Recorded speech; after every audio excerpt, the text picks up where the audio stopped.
Hello दोस्तों, आपका स्वागत है हमारे YouTube channel study for ITI में। जैसा कि दोस्तों आपको मालूम है, हम अपने चैनल के माध्यम से आईटीआई सेकेंड ईयर के लिए फिटर थ्योरी की 500 क्वेश्चन की इंपॉर्टेंट सीरीज करवा रहे हैं। ठीक है दोस्तों, जो कि एग्जाम में मोस्ट इम्पॉर्टेंट है। जिसका सेशन दोस्तों 2019-21 है फिटर ट्रेड वालों के लिए। ये हम 500 प्लस क्वेश्चन की सीरीज करवा रहे हैं। ठीक है दोस्तों, जो कि आपके सीबीटी एग्जाम के लिए मोस्ट इंपॉर्टेंट है। तो ये वाला जो वीडियो है हमारा, वो पार्ट कितना है 7। ठीक है दोस्तों, अगर आपने अभी तक हमारा 1, 2, 3, 4, 5, 6 तक पार्ट अभी नहीं देखा है तो उसका लिंक डिस्क्रिप्शन में दिया है, उसको आप लोग जरूर देख लीजिएगा। ठीक है दोस्तों, और हाँ एक चीज़ और, मैंने अपने चैनल में आप प्लेलिस्ट चेक करेंगे हमारा, तो उसमें मैंने मॉडल पेपर भी अपलोड किया है। कम से कम 3 मॉडल पेपर अपलोड किया है दोस्तों, उसको आप लोग एक बार जाकर जरूर देख लीजिएगा। और टेलीग्राम पे हमारे में जुड़ जाइए, वहाँ हम उसका PDF भी प्रोवाइड कराए हैं। ठीक है दोस्तों, तो आप हमारा टेलीग्राम भी ज्वाइन जरूर कर लीजिएगा। चलिए दोस्तों, वीडियो को शुरू करते हैं। इसे आप लोग लास्ट तक जरूर देखिए, क्योंकि ये सीबीटी एग्जाम में आने वाले मोस्ट इंपॉर्टेंट क्वेश्चन है। ठीक है दोस्तों, तो चलिए वीडियो को शुरू करते हैं।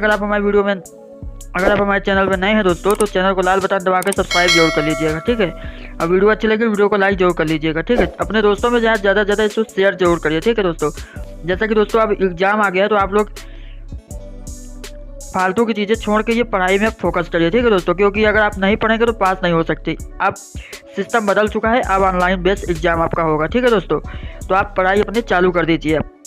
ठीक है, तो चलिए अब हम अपना वीडियो स्टार्ट करते हैं दोस्तों। हमारा जो क्वेश्चन है,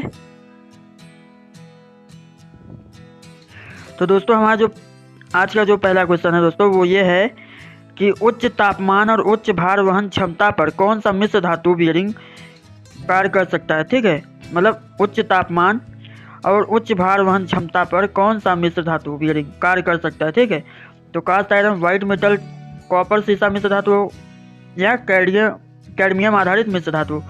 तो दोस्तों इसका जो राइट आंसर हो जाएगा वो क्या होगा, अगर आपको मालूम है तो आप हमें कमेंट बॉक्स में बता सकते हैं। ठीक है दोस्तों, तो इसका जो राइट आंसर हो जाएगा दोस्तों वो है ऑप्शन डी।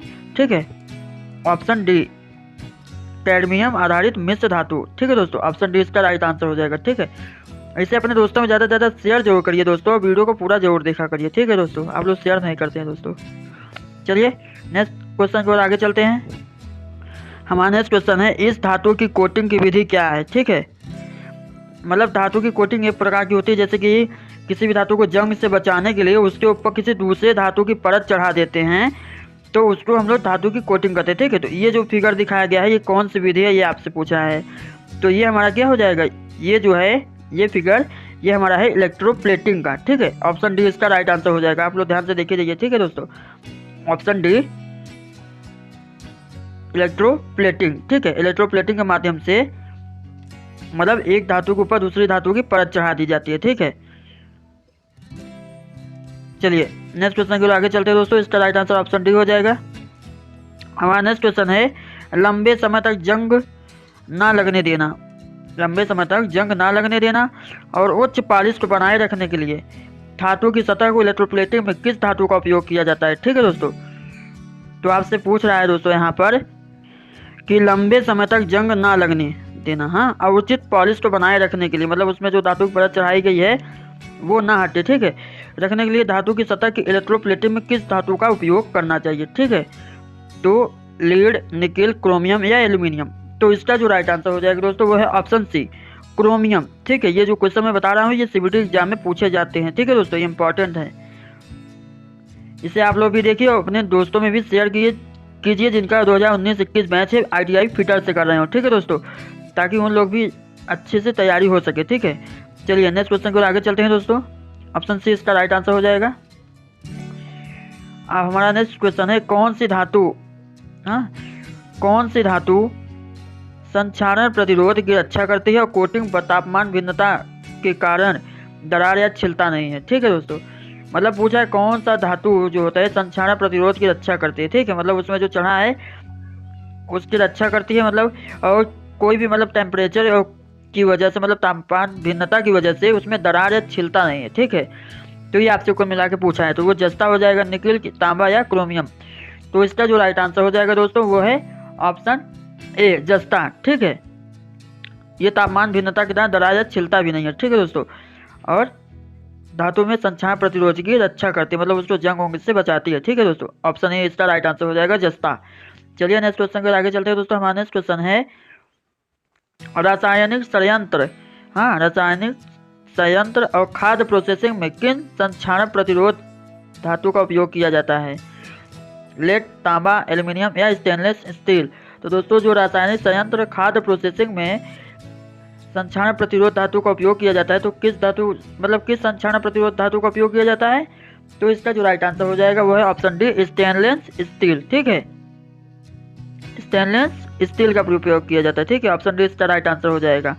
चलिए नेक्स्ट क्वेश्चन को आगे चलते हैं दोस्तों। वीडियो अच्छी लग रही है वीडियो को लाइक जरूर कर दीजिए, चैनल पर नए हैं तो चैनल को सब्सक्राइब जरूर कर लीजिए।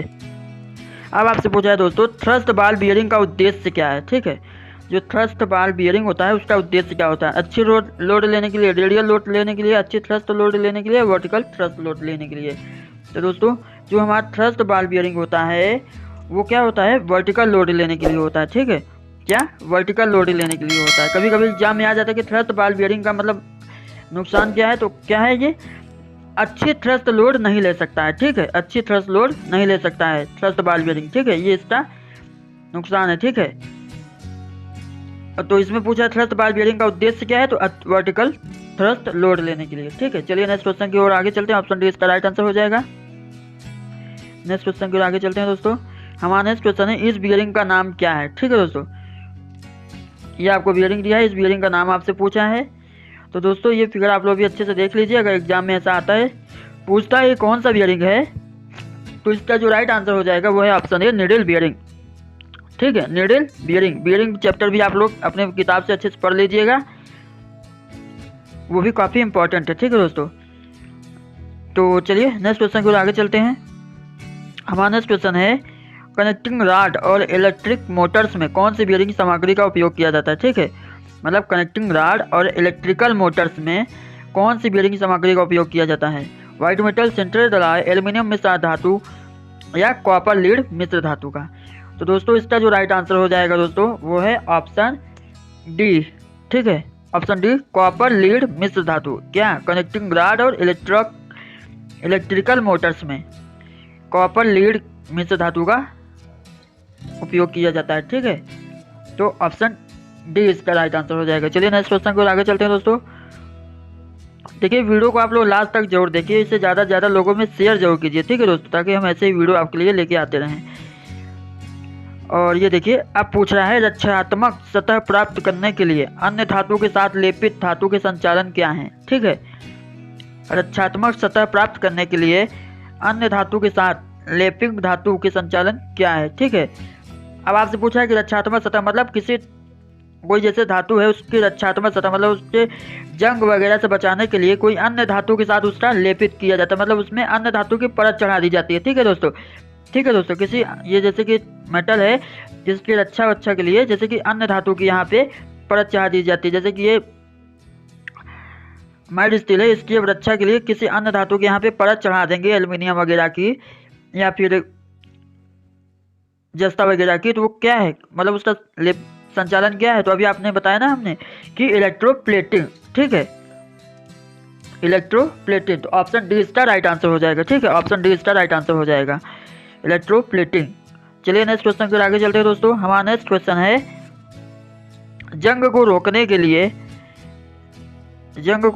लिए कैलोराइजिंग प्रक्रिया में किस धातु के पाउडर का उपयोग किया जाता है? ठीक है, कैलोराइजिंग प्रक्रिया होती है जिसमें जंग को रोकने के लिए मतलब उसमें भी धातु के ऊपर परत चढ़ाई जाती है। ठीक है, तो कैलोराइजिंग प्रक्रिया में किस धातु के पाउडर का उपयोग किया जाता है ये आपसे पूछ रहा है। ठीक है, तो इसका जो राइट आंसर हो जाएगा दोस्तों वो है ऑप्शन डी, एल्यूमिनियम पाउडर का। ठीक है, एल्यूमिनियम पाउडर का उपयोग किया जाता है। ठीक है, ऑप्शन डी इसका राइट आंसर हो जाएगा। चलिए नेक्स्ट क्वेश्चन की ओर आगे चलते हैं दोस्तों। अब हमारा पूछा है जंग की रोकथाम के लिए क्रोमाइजिंग प्रक्रिया के लिए आवश्यक तापमान क्या है? ठीक है, जंग की रोकथाम के लिए क्रोमाइजिंग प्रक्रिया के लिए आवश्यक तापमान क्या है? तो ये आपसे पूछा है। तो दोस्तों ये टेम्परेचर से रिलेटेड आप लोग क्वेश्चन जरूर पढ़ के जाइएगा, ये आपसे पूछ लेता है एग्जाम में। ठीक है, सीबीटी एग्जाम में। ठीक है, तो ये इंपॉर्टेंट भी है। ठीक है, तो आपसे पूछा है जंग रोकथाम के लिए क्रोमाइजिंग प्रक्रिया के लिए आवश्यक तापमान क्या है? तो दोस्तों इसका जो राइट आंसर हो जाएगा वो है ऑप्शन डी, 1300 से 1400 डिग्री सेंटीग्रेड। ठीक है, ऑप्शन डी इसका राइट आंसर हो जाएगा। चलिए नेक्स्ट क्वेश्चन की ओर आगे चलते हैं दोस्तों। किस धातु में रासायनिक प्रतिक्रिया के लिए उच्च प्रतिरोध हाई रेजिस्टेंस होता है? ठीक है, किस धातु में रासायनिक प्रतिक्रिया के लिए उच्च प्रतिरोध या हाई रेजिस्टेंस होता है? ठीक है, मतलब कौन सा धातु है जो रासायनिक प्रतिक्रिया के झेलने के लिए उसमें उच्च प्रतिरोध या हाई रेजिस्टेंस होता है, तो यही आपसे पूछ रहा है। ठीक है, लीड, निकेल, तांबा या एल्यूमिनियम। तो दोस्तों इसका जो राइट आंसर हो जाएगा वो है ऑप्शन बी, निकेल। ठीक है, निकेल। ठीक है, तो ये इसका राइट आंसर हो जाएगा ऑप्शन बी। चलिए नेक्स्ट क्वेश्चन की ओर आगे चलते हैं दोस्तों। वीडियो को आप लोग लास्ट तक जरूर देखिए दोस्तों, हम बार बार कहते हैं। ठीक है, इसका पीडीएफ हम टेलीग्राम में डाल देते हैं, लेकिन दोस्तों पीडीएफ आपको बाद में मिलता है। ठीक है, वीडियो अपलोड होने के एक दिन बाद आपको पीडीएफ टेलीग्राम में प्रोवाइड कर दिया जाता है। तो दोस्तों अब आपसे पूछा है कि एक्स ग्रुप में चिन्हित भाग का नाम क्या है। अभी देखेंगे आप हमारा जो हमने कल अभी मॉडल पेपर अपलोड किया है उसमें भी आप देखेंगे ये क्वेश्चन पूछा गया था। ठीक है, तो ये हमारा, अगर आप वो वीडियो देखे होंगे आपसे खटाक से बता सकते हैं। अगर आपको मालूम है तो आप तुरंत हमें कमेंट बॉक्स में इसका आंसर कमेंट करें। ठीक है, तो इसका जो राइट आंसर हो जाएगा दोस्तों क्या हो जाएगा, चलिए हम आपको बताते हैं। इसका जो राइट आंसर हो जाएगा वो है ऑप्शन डी। ठीक है, option D, ball separating cage. ठीक है, ये जो हमारा एक्स ग्रुप में चिन्हित भाग है, ये बीच में देख रहे हैं आप, तो ये हमारा क्या है, बॉल सेपरेटिंग केज। ठीक है, चलिए नेक्स्ट क्वेश्चन के आगे चलते हैं। अगर आपने हमारा मॉडल पेपर नहीं देखा तो प्लेलिस्ट जाकर चेक कर लीजिएगा, वहाँ से आप मॉडल पेपर भी देख लीजिएगा। ठीक है भाई, जिनका एग्जाम अभी होने वाला है ITI सेकंड ईयर के लिए। तो अब आपसे नेक्स्ट क्वेश्चन पूछा है, लाइट लोडिंग और कम गति एप्लीकेशन के लिए कौन सी बियरिंग सामग्री का उपयोग किया जाता है? ठीक है, मतलब लाइट लोडिंग का मतलब हल्के कार्यों के लिए। ठीक है, हल्की लोडिंग और कम गति एप्लीकेशन के लिए कौन सी बियरिंग सामग्री का उपयोग किया जाता है? ठीक है, कास्ट आयरन, टीन कांच, कैडमियम आधारित मिश्र धातु या कॉपर और लीड मिश्र धातु। ठीक है, तो दोस्तों इसका जो राइट आंसर हो जाएगा वो है ऑप्शन ए, कास्ट आयरन। ठीक है, आप हमारा मॉडल पेपर देखेंगे उसमें भी हमने देखेंगे तो ये क्वेश्चन पूछा गया था और हमने इसको भी बताया वहाँ पे। ठीक है, तो इसीलिए बार बार कर रहा हूँ, मॉडल पेपर भी आप लोग जरूर देख लीजिए, टेलीग्राम जरूर ज्वाइन कर लीजिएगा। ठीक है, तो लाइट लोडिंग और कम गति एप्लीकेशन के लिए कौन सी बियरिंग की सामग्री का उपयोग किया जाता है? तो कास्ट आयरन। ठीक है, चलिए नेक्स्ट क्वेश्चन को आगे चलते हैं दोस्तों। हमारा नेक्स्ट क्वेश्चन है, थ्रस्ट बाल बियरिंग का नुकसान क्या है? ये देखिए पूछ लिया। ठीक है, थ्रस्ट बाल बियरिंग का नुकसान क्या है? तो क्या नुकसान है इसका? क्षैतिज एंड थ्रस्ट नहीं ले सकता। ठीक है, थ्रस्ट बाल बियरिंग का नुकसान क्या है? क्षैतिज एंड थ्रस्ट नहीं ले सकता। ठीक है, ऑप्शन बी इसका राइट आंसर हो जाएगा। चलिए नेक्स्ट क्वेश्चन को आगे चलते हैं।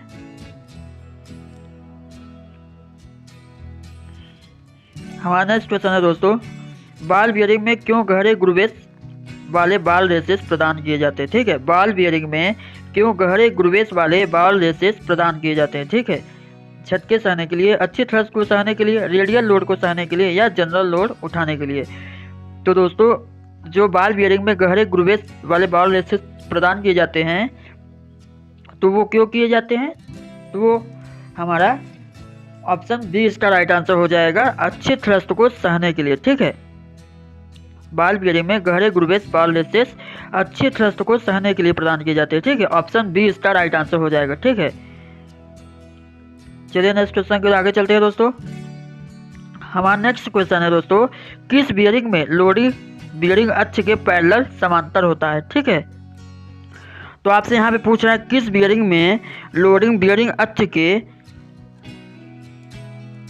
के पैरेलल या समांतर होता है? ठीक है, तो इसका जो राइट आंसर हो जाएगा हमारा वो है ऑप्शन सी, थ्रस्ट बियरिंग में। ठीक है, थ्रस्ट बियरिंग में, हाँ थ्रस्ट बियरिंग में लोडिंग जो होता है बियरिंग अक्ष के पैरेलल या समांतर होता है। ठीक है, तो ऑप्शन सी इसका राइट आंसर हो जाएगा। चलिए नेक्स्ट क्वेश्चन के लिए आगे चलते हैं दोस्तों।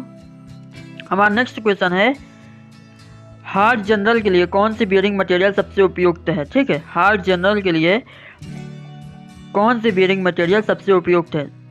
सेंट्रेड अलॉय, एल्यूमिनियम मिश्र धातु, तांबा सीसा मिश्र धातु, कॉपर लीड अलॉय या कैडमियम आधारित मिश्र धातु। तो हार्ड जनरल के लिए कौन सी बियरिंग मटेरियल सबसे उपयुक्त है? तो दोस्तों इसका जो राइट आंसर हो जाएगा वो है ऑप्शन बी, एल्यूमिनियम मिश्र धातु। ठीक है, एल्यूमिनियम मिश्र धातु। चलिए नेक्स्ट क्वेश्चन को आगे चलते हैं दोस्तों। हमारा नेक्स्ट क्वेश्चन है किस सामग्री में घर्षण और उच्च सामग्री लागत कम सह कुशल है। ठीक है, किस सामग्री मतलब घर्षण है और उच्च सामग्री की लागत कम सह कुशल है, तो वो हमारा हो जाएगा ऑप्शन बी टेफ्लॉन। ठीक है। Which bearing material has low coefficient और of friction and high material cost. ठीक है, आप लोग इंग्लिश में भी क्वेश्चन पढ़ सकते हैं जो इंग्लिश वाले होंगे। ठीक है दोस्तों, तो इसका जो राइट आंसर हो जाएगा वो है ऑप्शन बी टेफ्लॉन। चलिए नेक्स्ट क्वेश्चन को आगे चलते हैं दोस्तों। हमारा नेक्स्ट क्वेश्चन पूछ रहा है कि उच्च अच्छी thrust load high axial thrust load लेने के लिए किस प्रकार की बियरिंग का उपयोग किया जाता है। मतलब उच्च अच्छी थ्रस्ट लोड, इंग्लिश में कहें तो हाई एक्सियल लोड। ठीक है, हाई एक्सियल थ्रस्ट लोड लेने के लिए किस प्रकार की बियरिंग का उपयोग किया जाता है, तो roller bearing, tapper roller bearing या फिर सेल्फ अलाइन रोलर बियरिंग है एंगुलर कॉन्टैक्ट बार बियरिंग। तो दोस्तों जो उच्च अच्छी थ्रस्ट लोड या हाई एक्सियल थ्रस्ट लोड लेने के लिए किस बियरिंग का उपयोग किया जाता है, तो इसका जो राइट आंसर हो जाएगा दोस्तों वो है हमारा option B taper roller bearing. ठीक है, टैपर रोलर बियरिंग। ठीक है, ऑप्शन बी इसका राइट आंसर हो जाएगा। चलिए नेक्स्ट क्वेश्चन को आगे चलते हैं दोस्तों। हमारा नेक्स्ट क्वेश्चन है, ये देखिए फिगर, इस फिगर को आप लोग अच्छे से देख लीजिए। अब इस बियरिंग का नाम पूछ रहा है, ये क्या है, बियरिंग है, लेकिन कौन सी बियरिंग है ये आपसे इसका नाम पूछा है। चलिए ऑप्शन देख लेते हैं। ऑप्शन दिया है split bearing, solid bearing, thrust bearing या जनरल बियरिंग।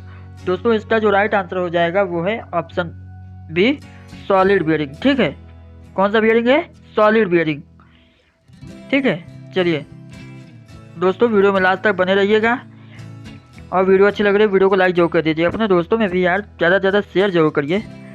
चलिए नेक्स्ट क्वेश्चन को आगे चलते हैं। हमारा नेक्स्ट क्वेश्चन है दोस्तों, इस बियरिंग का नाम क्या है। देखिए जितने भी फिगर से रिलेटेड क्वेश्चन है उसको आप लोग ध्यान में रख के जरूर जाइएगा। ठीक है, अब आपसे इस बियरिंग का नाम पूछ रहा है। ठीक है, तो आइए इसका भी ऑप्शन देख लेते हैं, बाल bearing, roller bearing, thrust bearing और जनरल बियरिंग। ठीक है, तो इसका जो राइट आंसर हो जाएगा दोस्तों, ये कौन सी बियरिंग है,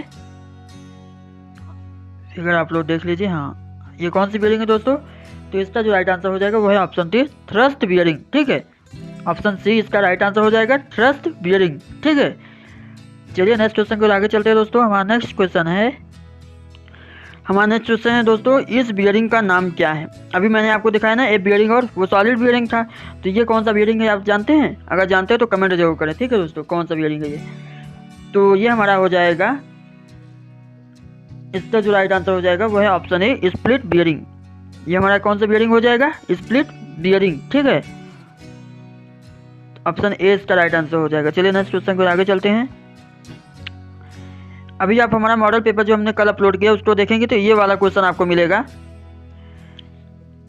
ये वाला भी क्वेश्चन पूछा गया था। ठीक है, तो ये एक्स ग्रुप में जो चिन्हित भाग है इसका नाम क्या है ये आपसे पूछा है। ठीक है, ये आप देख रहे होंगे थोड़ा सा, ये तो इसका नाम पूछा है, तो ये हमारा क्या है, बॉल केज है। ठीक है, जिसको आप याद रखिएगा, बॉल केज, ऑप्शन बी इसका राइट आंसर हो जाएगा। ठीक है, ये हमारा बॉल केज है। ठीक है, एक्स ग्रुप में चिन्हित भाग। तो चलिए नेक्स्ट क्वेश्चन को आगे चलते हैं दोस्तों। हमारा नेक्स्ट क्वेश्चन है, किस प्रकार का बियरिंग का उपयोग बहुत भारी रेडियल भार के लिए किया जाता है। ठीक है, किस प्रकार के बियरिंग का उपयोग बहुत भारी रेडियल भार के लिए किया जाता है। ठीक है, ball bearing, Bush bearing, needle bearing या डबल रो रोलर बियरिंग। तो इसका जो राइट आंसर हो जाएगा दोस्तों वो है option D double row roller bearing. ठीक है, ऑप्शन डी इसका राइट आंसर हो जाएगा। मतलब डबल रो रोलर बियरिंग का उपयोग जो होता है वो बहुत भारी रेडियल भार के लिए किया जाता है। ठीक है, चलिए नेक्स्ट क्वेश्चन को आगे चलते हैं दोस्तों। देखिए वीडियो आप लोग लास्ट तक जरूर देखिएगा दोस्तों, तभी आपको समझ में आएगा। और ये देखिए इस हमारा नेक्स्ट क्वेश्चन है दोस्तों, इस प्रकार का बियरिंग मतलब किस प्रकार का बियरिंग अच्छी थ्रस्ट के साथ साथ रेडियल भार उठाने के लिए बनाया गया है। ठीक है, किस प्रकार का बियरिंग होता है जो वो अच्छे थ्रस्ट के साथ साथ रेडियल भार उठाने के लिए भी बनाया जाता है। तो ऐसा कौन सा बियरिंग है यही आपसे पूछा है। ठीक है, जो अच्छे थ्रस्ट के साथ साथ रेडियल भार को उठाने के लिए बनाया गया है। तो वो हमारा हो जाएगा option D, angular contact ball bearing. ये भी एग्जाम में पूछा गया है दोस्तों, ये भी इम्पोर्टेंट है, ठीक है, इसको भी आप लोग ध्यान में रखिएगा। एंगुलर कॉन्टैक्ट बॉल बियरिंग का उपयोग जो होता है अच्छी थ्रस्ट के साथ साथ रेडियल भार को उठाने के लिए भी किया जाता है, ठीक है। चलिए नेक्स्ट क्वेश्चन की ओर आगे चलते हैं। ऑप्शन डी इसका राइट आंसर हो जाएगा। तो दोस्तों हमारा जो नेक्स्ट क्वेश्चन है पूछा इस यंत्र का नाम क्या है। तो दोस्तों देखने में आपको लग रहा है ये एक हाइट को मापता है, ठीक है। तो ये हमारा क्या है, एक तरह से हाइट गेज हो गया, ठीक है। लेकिन इसमें ये देखेंगे आप तो यहाँ पे स्लिप गेज भी लगी हुई है, ठीक है दोस्तों। तो ये हमारा क्या हो जाएगा, ये इसका ऑप्शन देख लेते हैं। ये देखिए ऑप्शन डी देख लीजिए, स्लिप गेज होल्डर के साथ साथ हाइट गेज, ठीक है। तो इसका राइट आंसर क्या हो जाएगा दोस्तों, ऑप्शन डी, ठीक है। ऑप्शन डी इसका राइट आंसर हो जाएगा, स्लिप गेज होल्डर के साथ साथ हाइट गेज, ठीक है दोस्तों। तो ये फिगर हमारा क्या है, स्लिप गेज होल्डर के साथ साथ हाइट गेज। ऑप्शन डी इसका राइट आंसर हो जाएगा। इसको आप लोग ध्यान में रखिएगा, आपसे गलत नहीं होना चाहिए एग्जाम में। अब आपसे पूछ रहा है किस प्रकार के बियरिंग धातु में स्वयं से स्नेहक होता है। दोस्तों मॉडल पेपर में देखेंगे तो आप ये वाला क्वेश्चन भी मिलेगा, ठीक है दोस्तों, ये भी इम्पोर्टेंट है। मतलब किस प्रकार के बियरिंग में धातु में स्वयं से स्नेहक होता है, ठीक है। तो इसका राइट आंसर जो हो जाएगा वो है option B, sintered alloy. Option B इसका राइट आंसर हो जाएगा, सिंटरेड एलॉय, ठीक है। चलिए नेक्स्ट क्वेश्चन को आगे चलते हैं। हमारा नेक्स्ट क्वेश्चन है सीमित जगहों में किस बियरिंग का उपयोग किया जाता है। सीमित जगहों में किस बियरिंग का उपयोग किया जाता है, needle bearing, thrust ball bearing, taper roller bearing या एंगुलर कॉन्टैक्ट बॉल बियरिंग। तो दोस्तों जैसा कि नाम से ही आपको मालूम चल रहा है कि सीमित जगहों में, ठीक है, तो नीडल बियरिंग का उपयोग किया जाता है। नीडल मतलब बहुत छोटी बियरिंग होती है, ठीक है, नीडल बियरिंग। सीमित जगहों में नीडल बियरिंग का उपयोग किया जाता है। ऑप्शन ए इसका राइट आंसर हो जाएगा। चलिए नेक्स्ट क्वेश्चन को आगे चलते हैं दोस्तों। हमारा नेक्स्ट क्वेश्चन है कौन से बियरिंग में लोडिंग अक्ष के समकोण होती है। कौन से बियरिंग में लोडिंग अक्ष के समकोण होती है, ठीक है। Thrust bearing, journal bearing, solid bearing या स्प्लिट बियरिंग। तो दोस्तों इसका जो राइट आंसर हो जाएगा वो है option B, journal bearing. Journal bearing में लोडिंग बियरिंग के अक्ष के समकोण होती है, ठीक है, बियरिंग अक्ष के समकोण होती है, ठीक है। तो इसका राइट आंसर क्या हो जाएगा, ऑप्शन बी, जनरल बियरिंग, ठीक है। चलिए नेक्स्ट क्वेश्चन को आगे चलते हैं दोस्तों। तो हमारा नेक्स्ट क्वेश्चन है दोस्तों, पूछा है which type of bearing has provision for wear adjustment, ठीक है। पूछ रहा है आपसे किस प्रकार के बियरिंग में वियर एडजस्टमेंट का प्रावधान है, ठीक है। किस प्रकार के बियरिंग में वियर एडजस्टमेंट का प्रावधान है, ठीक है। तो किस में है, ये हो जाएगा option A, adjustable slide bearing, ठीक है, ठीक है। मतलब उसमें एडजस्ट करने का प्रावधान होता है, ठीक है। तो एडजस्टेबल स्लाइड बियरिंग, ठीक है। ऑप्शन ए इसका राइट आंसर हो जाएगा, ठीक है। आप लोग ध्यान से देख लीजिए, ठीक है, ऑप्शन ए राइट आंसर हो जाएगा। चलिए नेक्स्ट क्वेश्चन को आगे चलते हैं दोस्तों। हमारा नेक्स्ट क्वेश्चन है किस कुंजी के प्रकार का नाम दें। मतलब ये आपको की दिख रहा है ना, ये टेपर सॉफ्ट में लगती है, ठीक है। देखिए आपको यहाँ पे की लगी हुई मिलेगी, आपसे कुल मिला के इस की का नाम पूछ रहा है, ये की का क्या नाम है, ठीक है। तो इस की का जो नाम है वो हो जाएगा हमारा वुडरफ की। ऑप्शन सी आप लोग देख रहे होंगे, ये इसका राइट आंसर हो जाएगा, ये है वुडरफ की।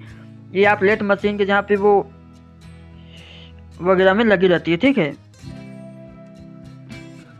लेट मशीन वगैरह भी आप अगर खोले होंगे उसका हैंडल जो होता है वहाँ पे आप देखेंगे तो वहाँ पे ये लगा रहता है, ठीक है।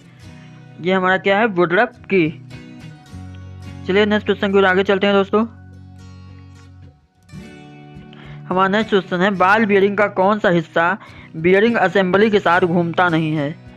बॉल बियरिंग का कौन सा हिस्सा बियरिंग असेंबली के साथ घूमता नहीं है। तो दोस्तों जो आउटर रेस होता है वो हमारा क्या होता है, बियरिंग असेंबली के साथ घूमता नहीं है, ठीक है। ऑप्शन सी इसका राइट आंसर हो जाएगा, आउटर रेस, ठीक। आउटर रेस मतलब जो ऊपर का हिस्सा होता है, ठीक है, आउटर रेस वो हमारा बियरिंग असेंबली के साथ घूमता नहीं है, ठीक है। ऑप्शन सी इसका राइट आंसर हो जाएगा। चलिए नेक्स्ट क्वेश्चन को आगे चलते हैं दोस्तों। पूछ रहा है कि एल्यूमिनियम मिश्र धातु बियरिंग में